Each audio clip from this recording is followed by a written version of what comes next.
Good morning student. Solution में चल रहे थे अपने और लास्ट वाला भाग था आपका भाग नंबर 39। आज बात करेंगे अपने 14 नंबर भाग की। और कल वाले वीडियो में मैंने एक न्यूमेरिकल पूछा था आपसे और उसका आंसर आपको कमेंट बॉक्स में बताना था। इसी प्रकार से उसका जो आंसर था वो था 98.8%। और जैसा कि आपको पता है कि आज गुरुवार है, आपका मैथ बायो का पेपर चल रहा होगा और इस शनिवार को अपना सॉल्यूशन का एग्ज़ाम है। जितने भी सॉल्यूशन के वीडियो अपलोड किए गए हैं उन्हीं में से पूछा जाएगा। न्यूमेरिकल देंगे, 100% देंगे, बड़ा डेरिवेशन भी आएगा।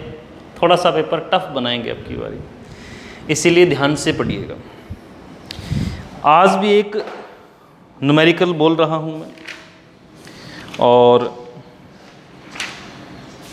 आपको उस न्यूमेरिकल को हल करना है और हल करने के पश्चात उसका जो आंसर है वो आपने कमेंट बॉक्स में देना है। क्या है प्रश्न बताते हैं भी आपको, आप साथ साथ नोट कर लीजिएगा। न्यूमेरिकल है, लिखिएगा। 150 डिग्री सेल्सियस पर 150 डिग्री सेल्सियस पर एक अवाष्पशील विलय के 5% विलयन का परासरण दाब 5.07 वायुमंडल है। का परासरण दाब 5.07 वायुमंडल है। विलय का अनुभार ज्ञात कीजिए। विलय का अनुभार ज्ञात कीजिए और गैस नियतांक R का मान दे रखा है। R बराबर है 0.0821। R बराबर है 0.0821। दोबारा सुन लें न्यूमेरिकल। 150 डिग्री सेल्सियस पर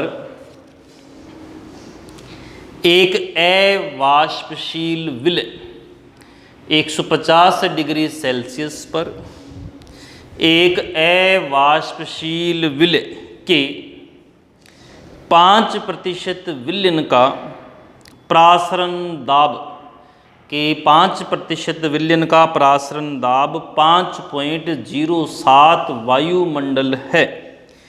विलय का अनुभार ज्ञात कीजिए। इस न्यूमेरिकल का आंसर आपने हल करना है। हल करके इसका जो आंसर आए उसको आपने कमेंट बॉक्स में बताना है। इसी प्रकार से एक न्यूमेरिकल और है। आज 2 न्यूमेरिकल हैं।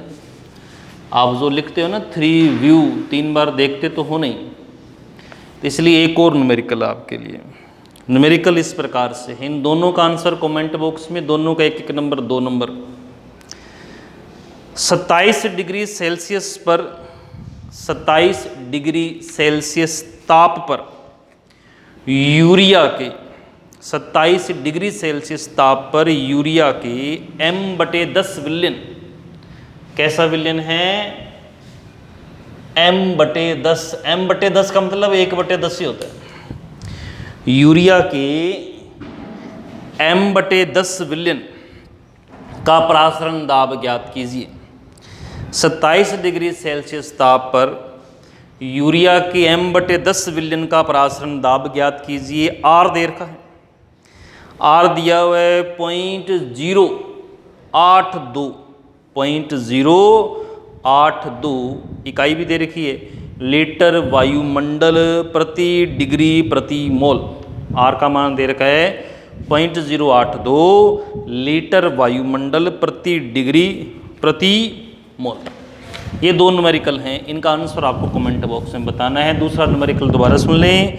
27 डिग्री सेल्सियस ताप पर यूरिया के M/10 विलयन का परासरण दाब ज्ञात कीजिए और R का मान दे रखा है 0.082। अब अपने टॉपिक में आगे बढ़ेंगे।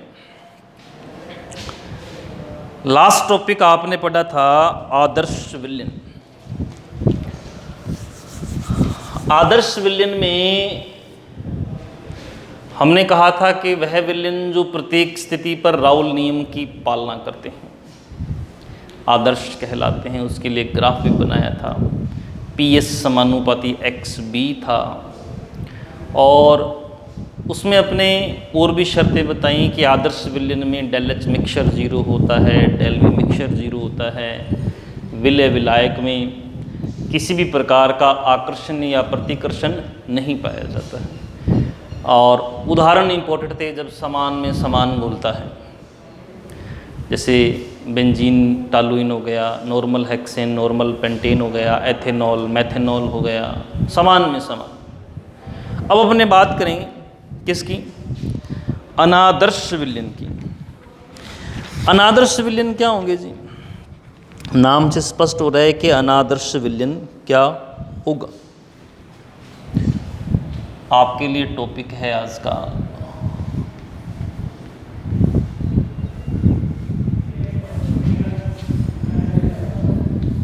अनादर्श विलयन। अनादर्श विलयन की परिभाषा क्या हो जाएगी? वह साथ साथ नोट कर लेना है, वह विलयन जो सभी सांद्रताओं पर, वह विलयन जो सभी सांद्रताओं पर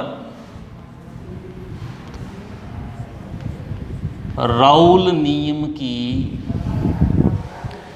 सभी सांद्रताओं पर राउल नियम की पालना नहीं करता है, नहीं करता है। क्या कहलाएगा? अनादर्श विलयन कहलाएगा। यानी कि अनादर्श विलयन के लिए पहली category PS not equal to POXB।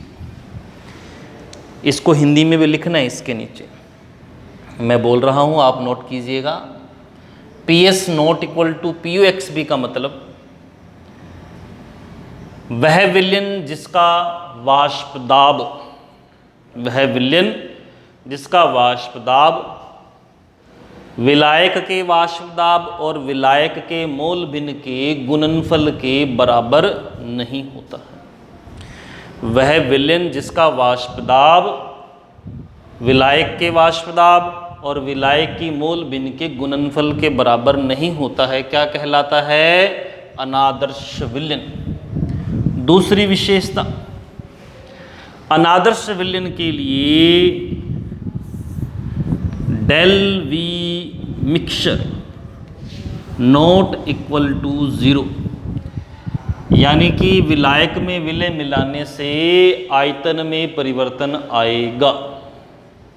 कम होगा या ज़्यादा होगा वो एक अलग बात है, लेकिन परिवर्तन आएगा। तीसरी बात, डेल H मिक्स बराबर del H mix not equal to 0, यानी कि विलायक में विलय मिलाने से ऊष्मा का उत्सर्जन भी हो सकता है और अवशोषण भी हो सकता है। अगर 0 होता तो यानी कि ना तो उत्सर्जन ना ही अवशोषण। और 4 नंबर पे क्या था? विलय व विलायक में, विलय व विलायक में आकर्षण या प्रतिकर्षण होगा। होगी बात क्लियर बेटा? आपसे पूछा जाए अनादर्श विलयन किसे कहते हैं, ये परिभाषाएं हैं, ठीक है। अनादर्श विलयन वह विलयन होता है जो सभी सांद्रताओं पर राउल नियम की पालना नहीं करता है। ये लिखने के बाद फर्स्ट नंबर पॉइंट ये लिखेंगे विशेषता और इसकी को शब्दों में लिखना है। इसको शब्दों में लिखेंगे, कैसे लिखेंगे? अनादर्श विलयन के लिए वाष्पदाब, या ऐसे कहते हैं कि अनादर्श विलयन का वाष्पदाब जो है वो विलायक के वाष्पदाब और विलायक की मोल भिन्न के गुणनफल के बराबर नहीं होता है। 2 नंबर पे लिखेंगे डेल वी मिक्स बराबर नॉट इक्वल टू 0। इसके नीचे हिंदी में क्या लिखेंगे? यानी कि विलायक में विलय मिलाने से आयतन में परिवर्तन होगा, ये मतलब है इसका। 3 नंबर पे लिखेंगे del H mix not equal to 0 का मतलब क्या लिखेंगे? विलायक में विलय मिलाने से या तो ऊष्मा का उत्सर्जन होता है या फिर अवशोषण होता है। 4 नंबर पे क्या लिखेंगे? विलय व विलायक में आकर्षण या प्रतिकर्षण होगा। कुल मिला के ये जो अनादर्श विलयन है बेटा जी, ये 2 प्रकार के हो गए। इसका मतलब कौन कौन से हो जाएंगे? एक तो आएगा धनात्मक विचलन युक्त। अनादर्श विलयन 2 प्रकार के, एक तो आता है धनात्मक विचलन युक्त और दूसरा आता है ऋणात्मक विचलन युक्त। अब इनकी विस्तार से अपने को बात करनी है। धनात्मक विचलन युक्त कौन से होते हैं और ऋणात्मक विचलन युक्त कौन से विलयन होते हैं? अब इसमें दोबारा बता दें बेटा जी, आज के 2 न्यूमेरिकल मैंने आपको बताए हुए हैं, उनको सोल्व करके उनका आंसर आपको कमेंट बॉक्स में देना है। दूसरा, इस शनिवार को आपका पेपर है केमिस्ट्री का और पेपर में डेरिवेशन आएगा ही आएगा, न्यूमेरिकल 100% आएगा। ठीक है जी। दूसरी बात, कई बच्चे बेटा जी अब कमेंट नहीं कर रहे हैं, थोड़ी सी रुचि कम ले रहे हैं। ऐसा लग रहा है कि उनको क्या अब स्कूल खुलने वाले हैं, पढ़ने की आवश्यकता नहीं है ऑनलाइन। ऐसा नहीं है बेटा जी, स्कूल खुल गए तब भी ये चलने वाला है सिस्टम। इसीलिए आप लोगों ने नियमित रूप से पढ़ना है। बहुत अच्छा रिस्पॉन्स आ रहा है आपका। और जैसा कि मैंने आपको बताया है कि इस बार 5 रैंक निकाली जाएंगी, 1st, 2nd, 3rd, 4th, 5th तक। तो अच्छी परफॉर्मेंस दें। विद्यालय जैसे ही ओपन होगा उन बच्चों को सम्मानित भी किया जाएगा। और उम्मीद रखता हूं कि इस बार पेपर के अंदर बहुत अच्छा परफॉर्मेंस देंगे। और पेपर के अंदर जैसे मैंने पिछली बार भी आपको कहा था कि जो बच्चा 12 बजे से पहले कॉपी भेजेगा उसके अंक थोड़े से अच्छे आएंगे। यानी कि 7 सही 1/4 के भी 8 आएंगे, 7.5 के 8, 7 सही 3/4 के 8। लेकिन जो बच्चा 12 बजे के बाद कमेंट करेगा, आंसर शीट भेजेगा अपने, उसके मार्क्स जो हैं अगर 7 सही 3/4 हैं तब भी 7 ऐड होंगे। इसलिए आप प्रयास करें पेपर की जो आंसर शीट है वो 12 बजे से पहले भेज सकें। पेपर का वीडियो ही चढ़ाया जाएगा यूट्यूब पर, आप देखें और उस वीडियो को देखते हुए अपने आंसर आपने भेज दें। ठीक है जी। और बाकी जो आज वाला टॉपिक है, धनात्मक विचलन वाले कौन से हैं, ऋणात्मक विचलन कौन से हैं, क्या होता है इनके बारे में, इसकी चर्चा जो है वो अगले वीडियो में करेंगे अपने। धन्यवाद।